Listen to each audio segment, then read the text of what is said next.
नदी के किनारे सोनपुर नामक एक गांव था। उस गांव में रामू नाम का एक मछुआरा रहता था, किंतु उसकी पत्नी एक चालाक तथा लालची स्त्री थी। रामू की आयु लगभग 50 साल की थी, किंतु दरिद्रता और चिंता ने उसे समय से पहले ही बूढ़ा बना दिया था। रामू सुबह मुंह अंधेरे उठकर जाल लेकर नदी की ओर निकल जाता और शाम ढले वापस आता। वह सारा दिन नदी में जाल डाले बैठा रहता। उसके पास शाम होने तक कुछ ही मछलियां इकट्ठी हो जाती, जिन्हें बेचकर वह अपनी गृहस्थी की गाड़ी खींचता रहता। किंतु रामू फिर भी प्रसन्न रहता और 2 वक्त की रूखी सूखी मिल जाने के लिए ईश्वर का धन्यवाद अदा करता। उसकी स्त्री लच्छो लालची प्रवृत्ति की होने के कारण रात दिन उसको ताने ही देती रहती थी और रामू चाहे जितनी मछलियां ले आए वह कभी प्रसन्न नहीं होती थी। एक दिन रामू को हल्का सा बुखार था, फिर भी वह नदी पर गया, किंतु उसके हाथ एक भी मछली नहीं लगी थी। इसलिए जब वह घर आया तो उसकी स्त्री ने नाक में दम कर रखा था। रामू उसे समझाता रहा, परंतु वह मानने को तैयार नहीं थी और उससे फिर से नदी पर मछली पकड़ने जाने को कह रही थी। आखिरकार उसे नदी पर जाना ही पड़ा, पर बहुत देर तक नदी में जाल डाले बैठा रहा, किंतु इस बार भी कोई मछली नहीं फंसी। निराश होकर वह जाल खींचने ही वाला था कि उसे अपना जाल कुछ भारी सा प्रतीत हुआ। उसने जल्दी जल्दी उसे खींच लिया। उसने देखा कि उसके जाल में एक सुंदर छोटी सी मछली फंसी हुई है। मछुआरे को उस मछली पर बड़ा प्यार आया और उसे जाल से निकालकर प्रेम पूर्वक निकालकर उसकी पीठ पर हाथ फेरने लगा। छोटी सी मछली रामू से बोली, हे मछुआरे, मुझ पर दया करो और मुझे छोड़ दो। अगर तुम मुझे छोड़ दोगे तो मैं तुम्हारी प्रत्येक इच्छा पूरी करूंगी। बूढ़े रामू को मछली पर दया आ गई। उसने उसे फिर से नदी में डाल दिया और चुपचाप अपनी खाली टोकरी लिए घर वापस लौट आया। लच्छू ने जब टोकरी को खाली देखा तो उसका गुस्सा 7वें आसमान पर पहुंच गया और वह बूढ़े पर चिल्लाने लगी। बूढ़े ने उसे धीरज बनाते हुए सारी घटना कह सुनाई।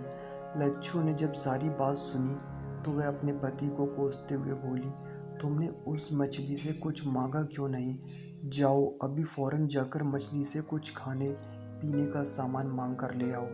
बूढ़ा ना नुकर करने लगा तो वह खूब जोर से चिल्लाने लगी। हार कर मछुआरा उल्टे पांव लौट आया। नदी पर पहुंचकर वह तेज आवाज में बोला, हे नदी की रानी मछली, तनिक बाहर आकर मेरी विनती सुन लो। तुरंत ही नदी की लहरों में बल खाती छोटी सी सुंदर मछली नदी के तट पर आ पहुंची।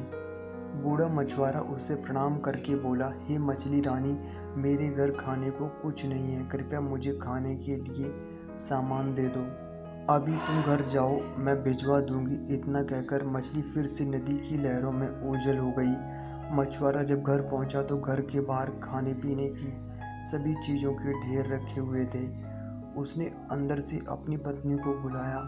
दोनों ने मिलकर सारी चीज़ें घर के अंदर रखी। बूढ़ा इस काम को अभी ख़त्म भी नहीं कर पाया था कि लच्छू फिर से बोली, सुनो जी, केवल खाने पीने की वस्तुओं से क्या होता है? जाओ जाकर मछली से बढ़िया बढ़िया कपड़े तथा जेवर मांग कर ले आओ। मछुआरा उसे समझाते हुए बोला, देखो अभी अभी मैं इतनी सारी चीज़ें मांग कर लाया हूँ, बार बार मांगना अच्छी बात नहीं है, बाकी चीज़ें कल जाकर मांग लूँगा। लच्छू ने उसकी एक ना सुनी और वह चीखने चिल्लाने लगी। अंत में हार मानकर मछुआरे को जाना ही पड़ा।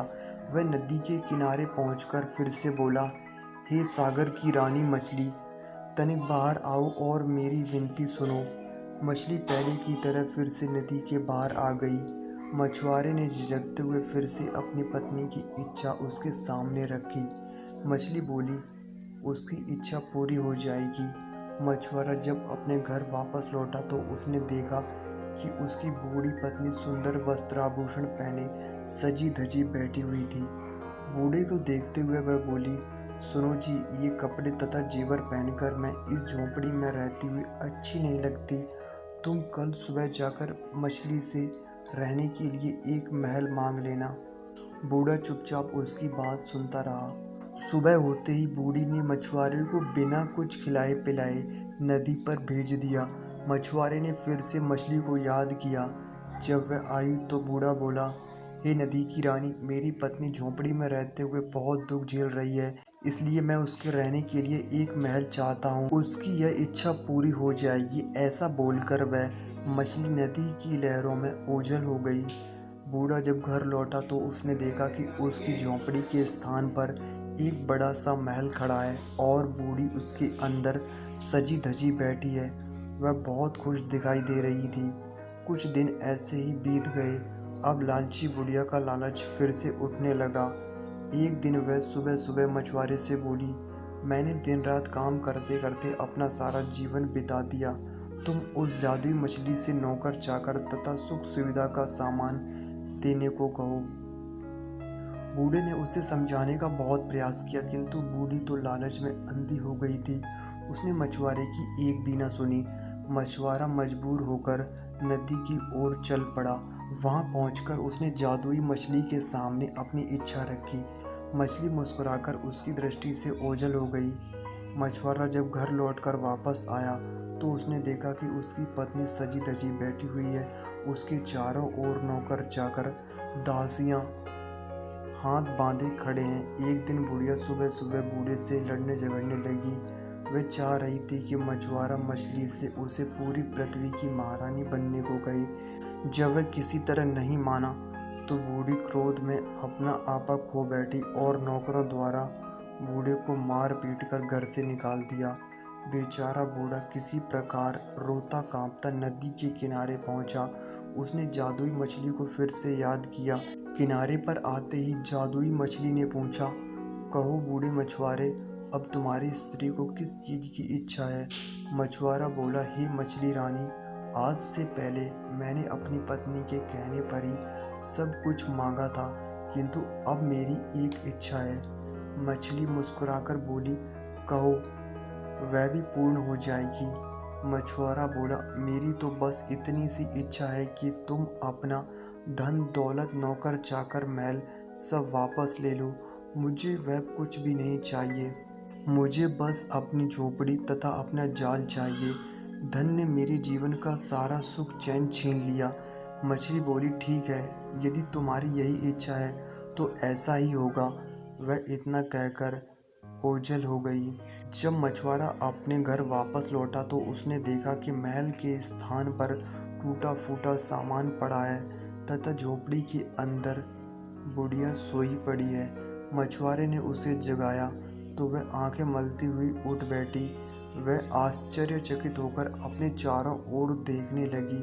बूढ़ा उसे समझाते हुए बोला, जिस व्यक्ति को जीवन में संतुष्टि नहीं होती वह कभी सुखी नहीं रह सकता। बूढ़े की बात सुनकर बूढ़ी मछुआरिन की आंखों से लोभ का पर्दा हट गया। उसे अपनी भूल का एहसास हो गया। उसने अपने पति से क्षमा मांगी और उसके बाद दोनों पति पत्नी सुखपूर्वक रहने लगे।